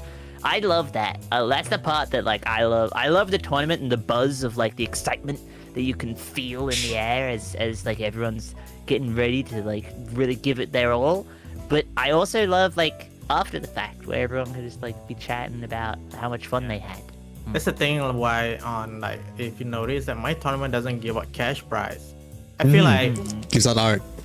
The moment you put a cash prize, like people will just start like really gunning for it, like by hook or by crook, you see, and like people will start cheating and abusing, and they will start like, you know, just not having fun anymore. So we're not having a cash prize. I think people were like, it's okay, we didn't win, you know, but after that people just let's have some fun afterwards and stuff like that. So, that's what I want to keep like in my tournaments. I don't think I will ever do cash prize unless, you know, it's a tournament that other sponsor is hosting and I'm just assisting them. Yeah, that might be different. But for my tournaments, I don't think I'll ever give cash prize. I like the vibe that everybody's giving like during and after each tournament. And right now, let's see, how many people do we have in the Discord server? the role. I don't know how many people there are. Everyone. Oh. I don't know how many people is in. I have no idea. I think it's in the server settings, but I'm not 100% sure on that one. Hold on, let me. It tells you number of users. Members. Don't. Oh, Yeah, okay, there there you you go. go. Yeah. So we got 300 members now in the tournament server. Sheesh. Almost 300 VTubers all over the world. That's right. Damn. Everybody plays Apex Legends. So like I really wanna like nurture this and continue to like expand this Discord. Heck yeah, heck yeah. Also, there's like one thing I noticed about the tournament environment. Smack talk's kind of weird. Like if you're playing normally, when you smack talk, like someone killed you or something, it's like that son of a bitch, fuck that guy. Yeah. But like if you did that, I mean you do that in a tournament, but once they go in your call after the fact, I was like, oh shit, those are you guys. Damn, you guys are good. Yeah. Like that's what I was like. I always play it as just like friendly banter. I don't know these people. You know, they have a dub under their belt already, so I feel like there's a little bit of leniency of being able to like make a joke or something. But until I talk to them like actuality, and then I get to confirm like how comfortable they are and all that. But I think it's always fun to just be able to. You know, like have some banter. Have some banter, have some fun. I feel like for games like this, you're allowed to be angry at certain things. But like, you know, always respect each other. There were some cases where there were some people went too far. Oh, really? Yeah. So I think the most safest thing you wanna do is like if you know them, I think it's most likely okay. Yeah, but you wanna judge, judge how far you go. Like if you feel like they're not comfortable with it, you should probably you should like hold back a little bit. Yeah, to be fair. And I think apologizing is okay. Like even if you feel like you didn't do something wrong, I think just apologize just to diffuse the situation. It's like good enough. Yeah, but there were some issues that we had, and really, let's just say it didn't really end well. But oh well. So we did our best, so there's nothing we can do. Yeah, I mean, usually like if I did something uncomfortable upon someone and I didn't realize I didn't realize. I mean, obviously I did it like maybe as a joke or something, but like if it made X person uncomfortable, I'd apologize right away. I was like, oh shit, man, I didn't know. I'm sorry. Yeah. And I think people will be, it's alright. It's okay to apologize. It's nothing wrong with that. Like you don't have to hold on to your pride like that, Like you made a mistake, acknowledge it.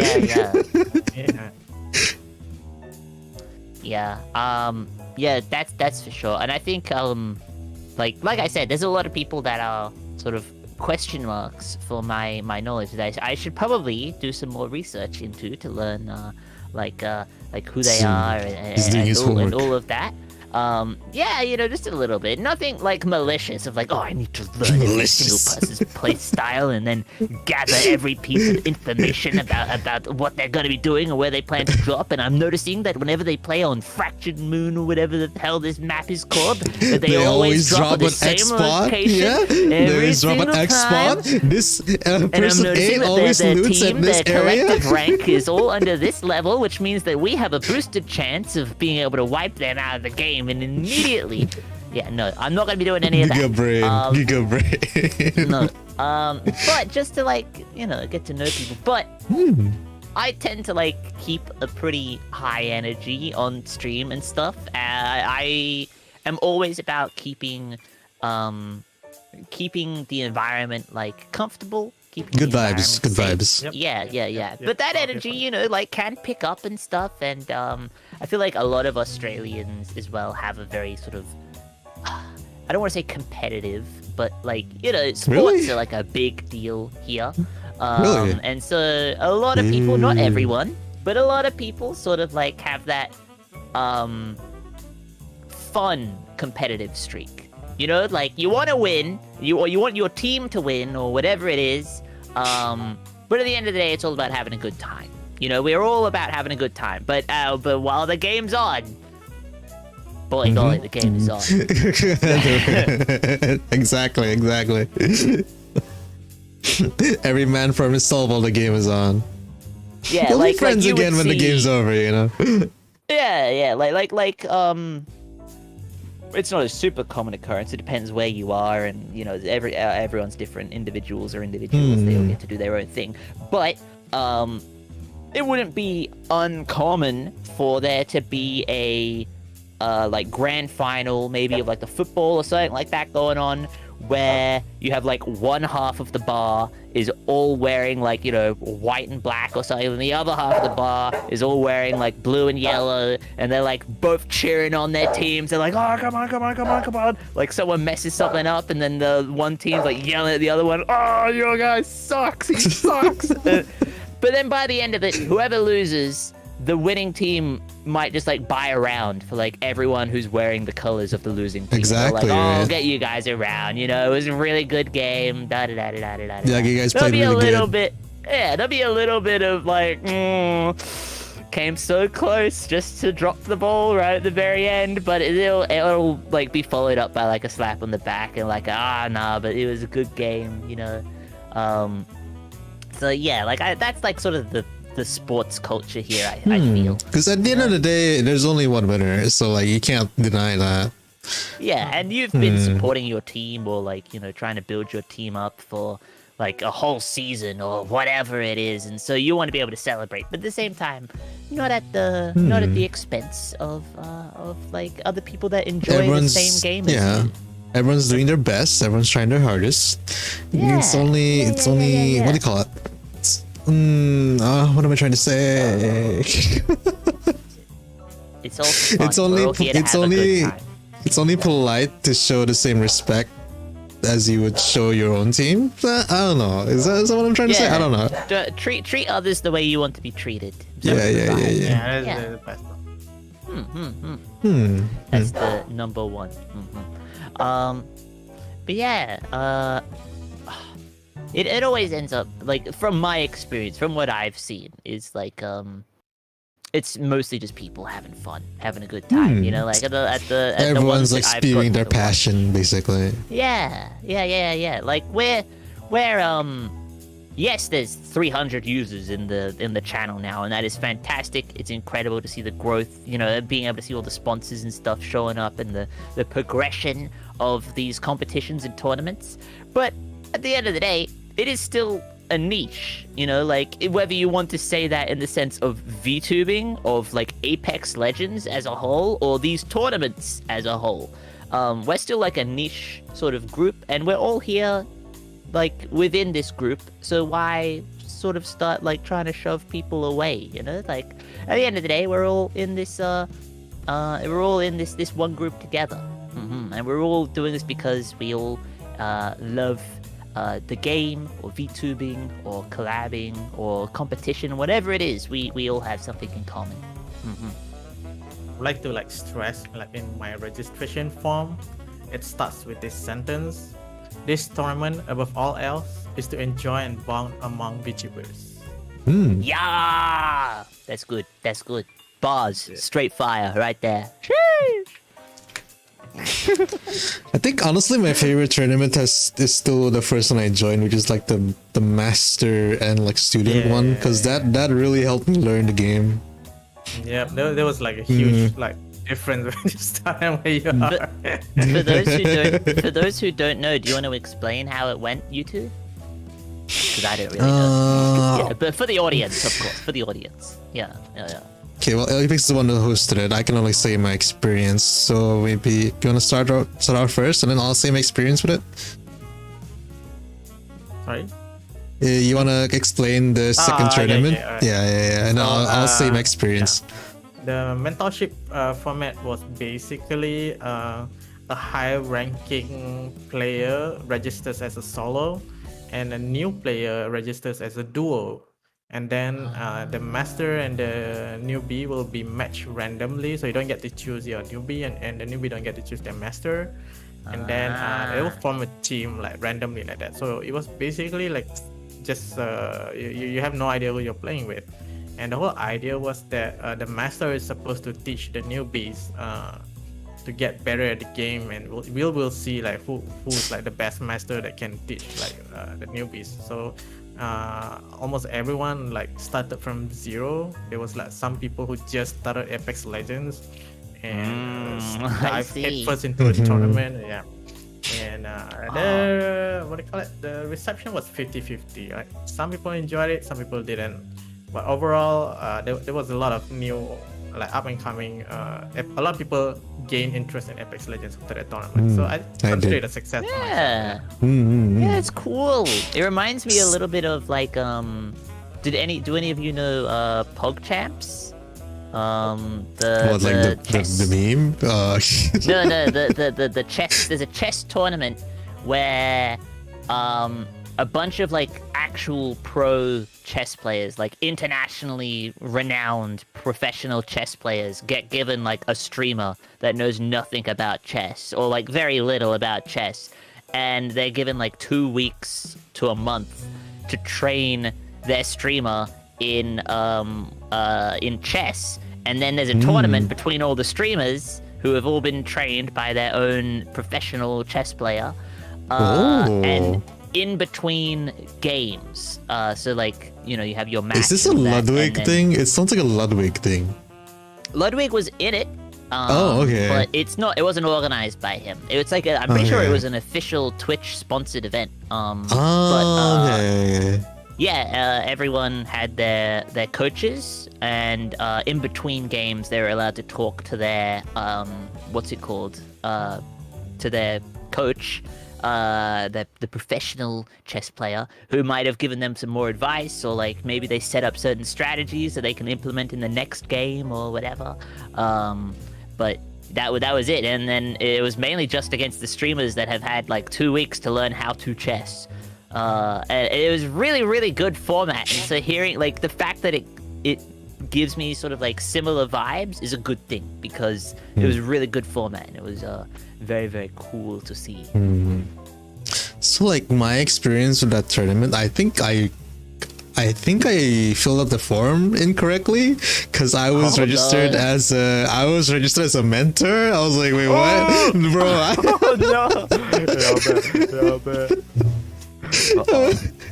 I literally just started a game and I was like a mentor. I was like, wait, no. And then I was paired up with KQ and Viley, and I went to Apex and I was like, yeah. So I went to Apex and I was like, okay, so this is the situation, and then I was like, and then he was like, would you like to stick with your teammates or like get new ones? I was like, I'm okay with my teammates, but like, yeah.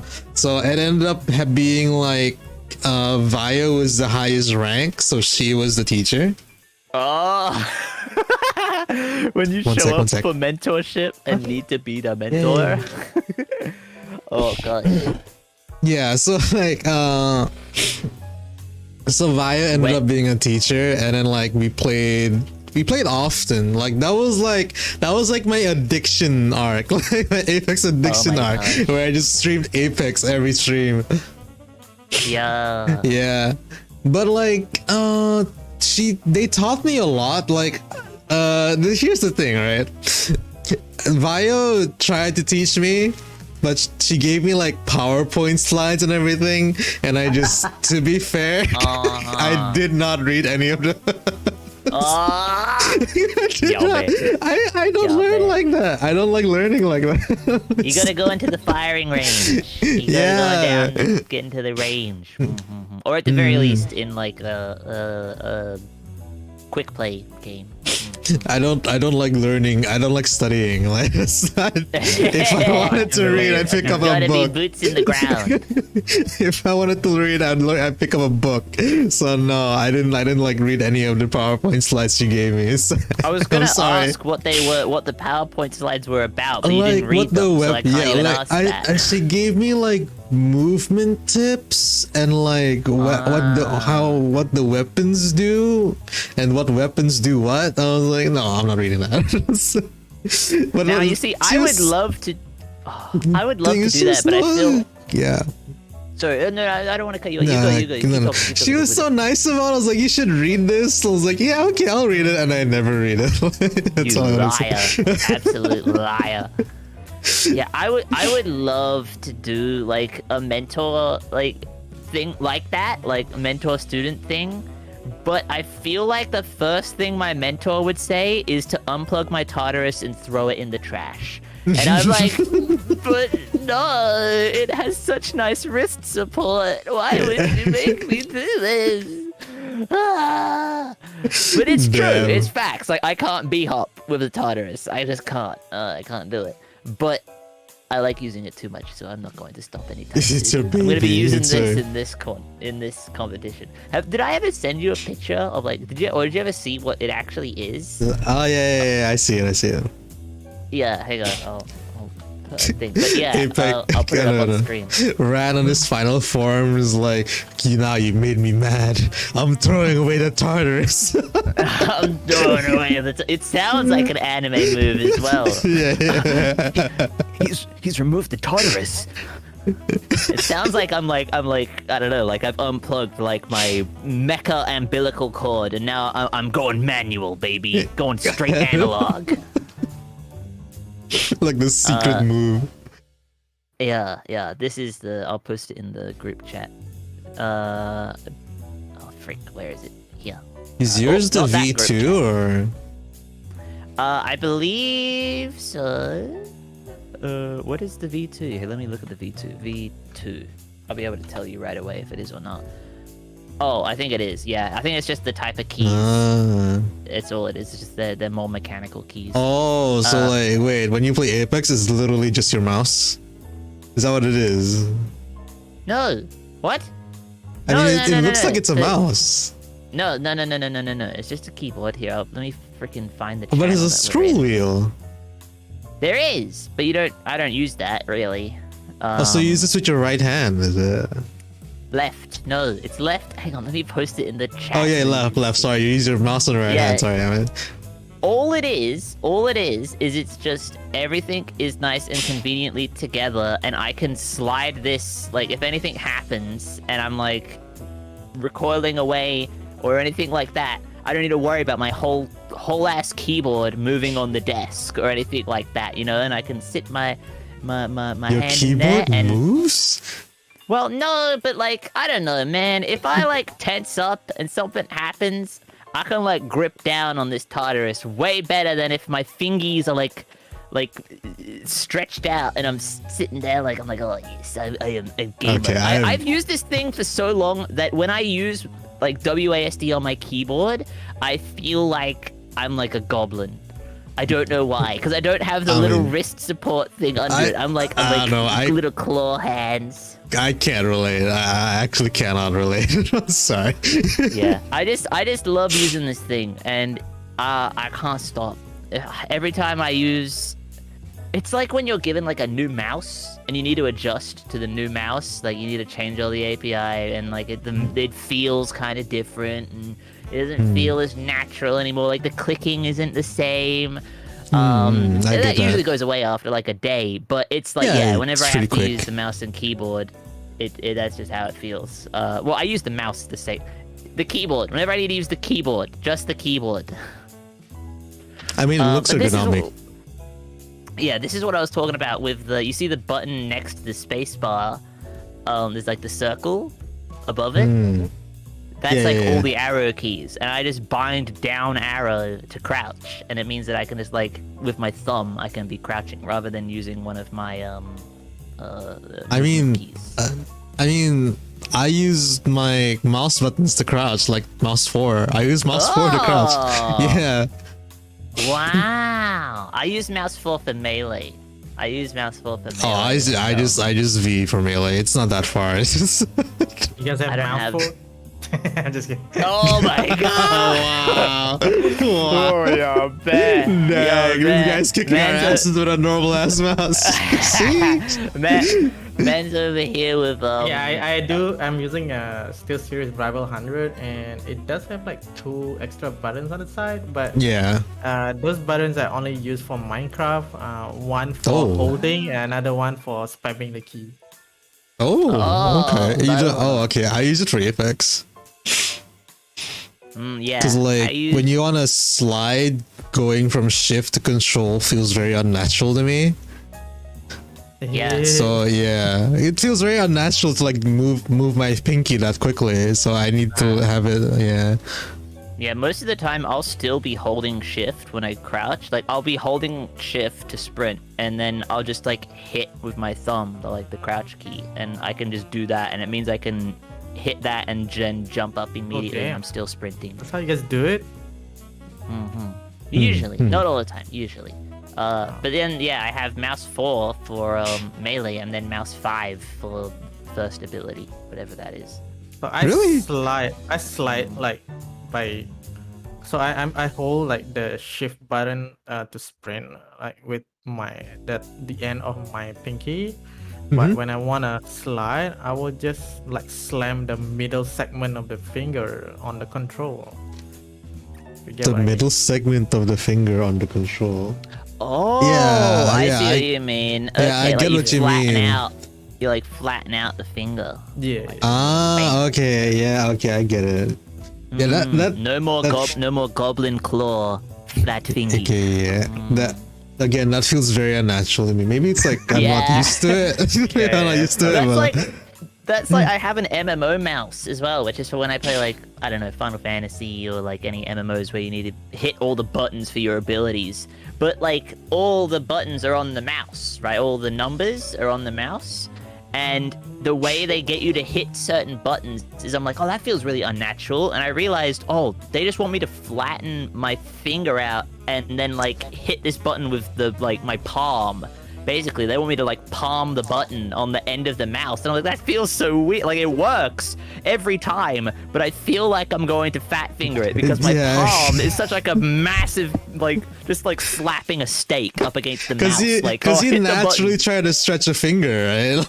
Yeah, it's weird. It's strange. I have like a Right. few like strange maneuver that I don't know if other people does the same. Like, you know when you're shooting and you're like strafing and crouching at the same time. Yeah, When yeah. I do that, like I slide my the pointing finger down to C, and then I'll just have my index. Is that what the Your middle finger and yeah, the middle your finger to D, ring finger. and the finger next to it to A, and I'll just like Yeah. rotate Oh, number three. okay. Yeah. Okay. I see. Oh. Because you're not gonna move forward anyway, so W's are gonna be Yeah, used, right? Yeah. I'll just time like all the 3 buttons. Yeah. So that's like what I do. I see. I Mm. see. Yeah. And then you can also press space to further confuse the opponent. Hmm. So there are some like weird maneuvers. I really like I'm Apex s- Legends because it feels like I'm really utilizing like my keyboard. Yeah. I'm still trying to yeah. learn. I'm still trying to learn to fucking crouch. I don't know why. Like not pressing W is like alien to me for some reason. I don't know. Oh, what the thing that he just talked about then? Yeah, is like that- crouching, Oh, yeah. crouching and strafing is still a bit alien to me. I'm still trying to learn Yeah, that. I thought you were gonna say like, wait, is it like you yourself are having trouble with like crouching and Strafing, yeah, in the because game? I don't know. I just like pressing the W key. Yeah. I mean, yeah, but for me it's just muscle memory of because I have the crouch button just above my thumb will like start twitching, I guess, to like hit the crouch button, and then when my thumb starts twitching, muscle memory, my pointer finger and my ring finger, which are on A and D, will just start like going up and down. Like that's just muscle memory. When the thumb starts like bouncing, A and D start getting like tapped over and like, you know, button mashed, and it was like like going in a circle. Sheesh. But it sort of is funny because something that I was going to talk about before was you were saying certain people like going fast in the sense of like they're fun to watch because they just like Sonic speed, gotta go fast. They like pull up to an area, clear it out as fast as possible, and then I don't know, maybe they're just like bee hopping away or something. Like gotta Dude, go those guys fast. make it look so easy. Oh my god. But it gives me, every time I see that, it makes me so happy because it brings me back to my Titanfall days. And Poe, you got to play Titanfall with me, and I you can did, I feel did. the movement being the same, just the speed is turned up. Like it's just The cranked speed is up on crack. slight- The yeah. speed is on crack.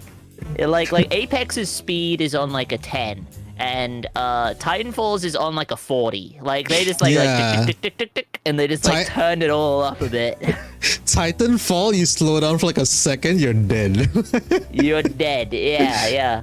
But I mean, I like watching that gameplay. It's hard to replicate in Apex, but there are people that can do it because it's the same movement engine and momentum-based combat and stuff. And so I love getting to see people that are able to. Have you tried Titanfall, Apex? Yeah, I actually tried Titanfall on the console some time ago, but I don't think I've ever finished them. Yeah. Oh, wait, did you play the multiplayer? No, I only played like the first the single chapters. You played the story. I watched enough see. people play it that I don't really feel like playing it anymore because I kind of know what's going on. Yeah, but I know it's a really cool game. It's very cool. Mm-hmm. One of my favorites, I would say, from like the FPS genre, Titanfall probably sits second as like my favorite, or Titanfall 2 specifically, as like my favorite FPS like of all time. Titanfall 2 probably, I think, either it's tied between like Halo which I don't know which Halo, but like one of the Halos and Titanfall 2. They're like the ties for like my favorite FPS games of all time. I mean, when I played Titanfall 2, I was just like kind of like nerding out over the guns a little bit. I was like, oh my god, it's an R201. It's like the dad of the R301. It's like, oh shit, it's the Mozambique. Yeah, the R88. Yeah. But it makes you also realize, like, you know, Titanfall 2 came first. And they were like, oh, let's implement a bunch of guns from Titanfall. And they're like, the R99. The R301. The Mozambique. The Mozambique feels a lot cooler in Titanfall 2, not gonna lie. I think most of the shotguns, the damage is just like ramped. Yeah, it is. It is, yeah. To be fair. Like the red, back when the Mastiff was a red, was how the Mastiff felt in Titanfall 2, except there was no armor in Titanfall 2. You just had your health. So a red Mastiff is the same damage as it was in Titanfall 2. It's just people bouncing around, bee-hopping all over the place. Fucking bam, one shot with the Mastiff. I'm sorry, Apex, we keep like going off topic. No more, yes. But I mean, yeah, it's somewhat related, but yeah. It's somewhat related. It's still Apex and like stuff like that. Anyway, I gotta go soon. Anyway, I gotta go by. Yeah. I mean, I'm probably gonna end in like 10 minutes. Yeah. So, what do you guys? What do you guys feel about the tournament? Are you guys ready for it? Or? No. I gotta fly off to like Singapore on Saturday, and I'm coming back like Monday. I'm gonna forget everything. He's gonna get Apex Legends on the Nintendo Switch, and then learn how to play on the Switch, so then he can train on the Switch. You gotta borrow the Japanese Fortnite Switch players' abilities, man. Yeah, there you go. What is that? Explain to me what that is. The Japanese Fortnite Switch players is equivalent to like the ball TTV rate in Apex Legends. It's just sweaty, man. Like whenever you play Fortnite and you see like Japanese names and you see like run. Twitch and like Switch players, just run. Like, don't even bother, bro. Yeah. Oh, Yaya just said Apex Legends Mobile. There you go. That's your solution to the problem. Apex Legends Mobile. Actually, I've never touched that game. I've never touched that game. It's like a different game. It's a totally different game. The UI is like a whole new game. There's like a leveling system and progression. Oh wait, is there actually like? Yeah. I remember, dude. I remember seeing Pathfinder on like a mobile UI, and I'm like, that was like a brain fart moment for me. I was like, what the fuck is this? That's Pathfinder. Wait, what is this? Like it looked like Honkai Impact, but like it was Apex. Oh my god. My brain can't even like can't even guess what it looks like. Oh, jeez. Some of them. I mean, isn't there? Oh, actually, if EA has to sign off on an upcoming event, we won't talk about leaks. Anyway, moving on. Moving on. But I am very excited for the tournament. You know, like I don't know. I have full faith in my teammates, right? And I think we're gonna Same. have a lot of fun. I do set my expectations. You know.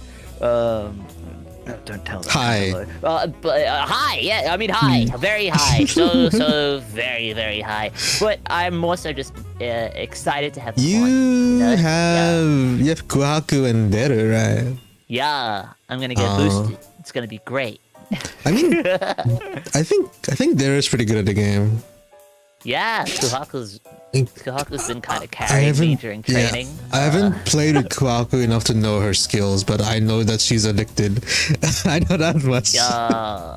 Yeah. Well, she hadn't played in a long time until we started our training for the game. So that was the thing. So She had like computer issues. I heard she had computer issues. Did she fix that already then? If she's playing Apex? Yes. Yeah. Nice. So she's back now. It's like the Thanos, like, I guess I'll do it myself. And she like walks back through the portal, and I'm like, I'm back, baby. I heard there's some tournaments that were happening while I was gone. So yes, very excited for the games. I think they're going to be the big fun. And yeah. Can't wait to face off some friends, you know, like, oh shit. Yeah. Hell yeah. But that's what the tournament is all about. Yeah. I hope Like, I fucking see Domo on the field. I've been messaging Domo like behind the scenes, and I've been like, oh, looks like Mr. Big Boots is coming back into the international division, and it's like, guess who's gonna be on the field this time? It's like, it's been fun. It's fun. I guess these ones sometimes I kind of wish like there was like names above our heads, but like I guess it kind of removes the feel of the game as well. Yeah, and you can't be like staring at the kill feed. Yeah, you can't be staring at the kill feed either. Like that is a way to do that, but like you can't be just like, yes, I did kill him because it was him. I got him. Dude, the moment you stare at the kill feed, you're distracted, you're dead. Yeah. Yeah. That's what ends me in like Valorant is I look at the minimap. If I look at the minimap, someone's gonna peek me as soon as I look at the minimap. Yeah, that's true. Yeah, I specifically go to like safe locations to check the minimap. I'll be like, I need to check the minimap. Let me back up around the corner into this room. All right, let's have a look. And then I'll like look at my minimap. I haven't played Valorant enough to like know that. But yeah, it's gonna be a good time. And don't forget, gang, for me, the international division is going to be on the 7th. We're going to have 2 training games in between. But Poe, when is your ones?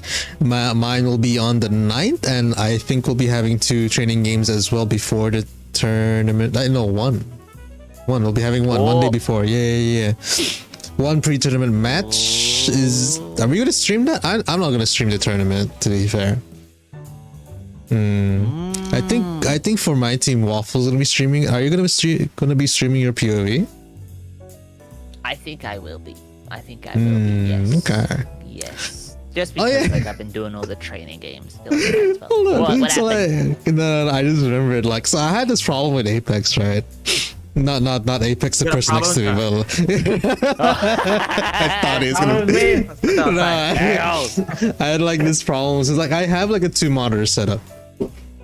And like I don't know why, but every time mid-game, if I need to move my mouse to the right, my mouse would go there, and like I sometimes click off screen and I like freeze up in game. It's like, oh, stop. That is terrible. So I found a solution. So I tried to find fixes all over, and it's like, oh, turn off your like EA dashboard thingy, and I was like, that didn't work. So I found a solution, and I'm gonna show this on stream and to you guys in here as well. So the way I fixed it is that I put my second monitor like really high up, so that I'd have most of the screen space on my first monitor to not go to the right side. Wait, let me see this. Oh my god! So I did that. It's like a millimeter in the top right-hand corner. Yeah. So if you, is that just when you're playing, or is it always like that? No. I did that for just when I'm playing, and guess what? It fucking worked. It worked. My God. It never happened. I was gonna say, if you have it always like that, you're a psychopath. Dude, it's disorienting you're as psychotic. fuck. It's disorienting as fuck. I was like, okay, if I go to the top right, it'll appear on the left down Bottom of the left, second yeah, monitor. yeah. Yeah, that's like. Oh god, I was that's like, terrible. That's awful. But it worked. If it looks stupid, but it worked, it's not stupid. I stand by that. I might do that just on tournament day, just to be safe. Because that's one of those things where if you die to that, It's I'ma so be annoying big when you mad. die to that. I'ma I get mad. pissed off every time if I like just because I stood still because my mouse went onto my second Yeah. screen. It's like, oh no. I've done that before, and I have OBS open on my second monitor, and I've done that before and accidentally clicked on a scene, and we've changed scenes, and so I need to Shit. then like properly tab out into OBS, change And, like, back change to it the back. Apex scene, and then go back into Apex again, and then continue whatever I'm doing. That's like that hasn't happened to me before, but that's like a fear of mine. Like one of my Yeah. fears, like what if like I have my OBS open on the second screen and like I just happen to press end stream, you know, like oh shit. Yep. Or you just start like dragging stuff like on the screen, like different layers. You just start like dragging them around. Like oh shit. Oh my god. Oh man. My one is I tend to like, just for confirmation, since I guess since Apex is here, which servers are the tournaments hosted on? Singapore. So It is Singapore. Yeah, it is Singapore. Pog you, because I play on the Singapore, Singapore 1, like specifically, but I play on the Singapore servers as well, just because I have the same ping to Singapore as I do to Australia the Sydney servers. servers. Yeah, because like the distance is somewhat equal between going from one half of the country to the other side of the country, and from here up to Singapore is like not that it's not that crazy a difference in distance, if you can believe that. But I have found that I'm almost certain there are 2 server hubs for the Singapore region. There is one server hub closer to the south of Singapore, and then there's another server hub which is way further north or way further west. And when I play competitive, it's almost always the more southern server hub. But if I play any other game mode on the Singapore servers, there is a good chance that I log in and just have 350 ping, and I'm like, no. It's like 60 ping, 60 ping, and then it'll be like, oh, connected to a different server. 350 ping, have fun. Yeah. Oh, you're a Valkyrie main? Oh, yeah. Go ahead and Pog rip you. your spacebar out of your keyboard now, just to save you the time. Like,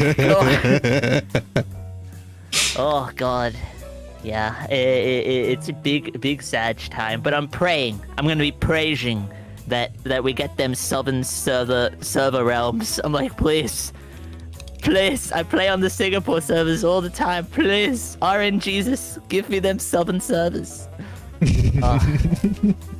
So you know what I'll be doing pre-match Apex. Yeah. There you go. While you're commentating, I'm gonna be praying. Right. Alright. I guess it's time we wrap things up, huh? Right. Thank you so much for having me today. Yeah, thank you so much for coming. Yeah. Had a lot of fun talking about the tournament. Good luck to all the participants, and good luck Yeah, to the for speakers sure. as well. Wait, who's speaking for you again? I think one of them was Stella. Yes. For the international game, we'll have Stella Estel from Indonesia. Uh-huh. And for the Malaysian game, we'll have Yugure Yu from Malaysia. Ah, nice. Suge. Oh, there was like one thing I want to ask though. Like, you keep saying that you host these tournaments, but you never get to play yourself. Yeah. But you played in the Fortnite one. Oh. That's not exactly like I guess that's not. Yeah. Okay, fair. But couldn't you like? I mean, I guess you're the host, so it wouldn't be like it'll be kind of weird. But like, couldn't you like hire Rigged. It's scam. Rigged. Couldn't you hire like a caster and just play it yourself? Dude. Yeah, I thought of that. Like, is it possible to like cast and play at the same time? Oh, you can't cast it. Yeah. Not really. You'd have to give your stream key to someone very well trusted while you compete in the tournament. Yeah, true. But yeah, I mean, it would be cool. I'm sure there's stuff that we could do to make it happen. There's always like creative ideas and stuff, and I'm always here to be able to help give ideas, as well as like loads and loads of people that are all here to help make it happen, boy, because we enjoy these tournaments and we love seeing them flourish and keep getting bigger and bigger and more and more professional. Yes. So exciting. So I guess that ends the podcast for today. Thank you everyone for coming to the Bamboo broadcast today with Apex before the tournament happens. So if you're over on YouTube, leave a like if you enjoyed, subscribe if you're new here, and feel free to leave a comment, whatever comments you want, as long as it's not too bad. And thank you for all the support thus far, it really helps. And if you enjoyed anyone's content today, if you enjoyed their personalities, everyone's links will be down in the description below. Apex is in the title because he's the guest. And if you're over on Rand's side of the stream, if you'd like to do your outro. Yeah. Thanks everyone for coming. Thank you very much to Apex, and thank you very much to Poe. It's always so much fun to get to hang out with each of you. And thank you everyone in chat for stopping by. I just want to say, as per usual, chat, if you're ever on my stream, we always make sure to give a raid and host to our favorite local VTubers right here on twitch.tv, so don't go anywhere. I'm going to pull up who we're going to be raiding, but over on post chat, have yourselves a fantastic morning, evening, or night. And yeah, thanks so much. I hope you enjoyed and hope you had a good time. Thank you, Panda Bros. Hey, anytime, man. Alright, for my stream, it's goodbye. So bye, guys. Bye-bye. Bye. Bye-bye.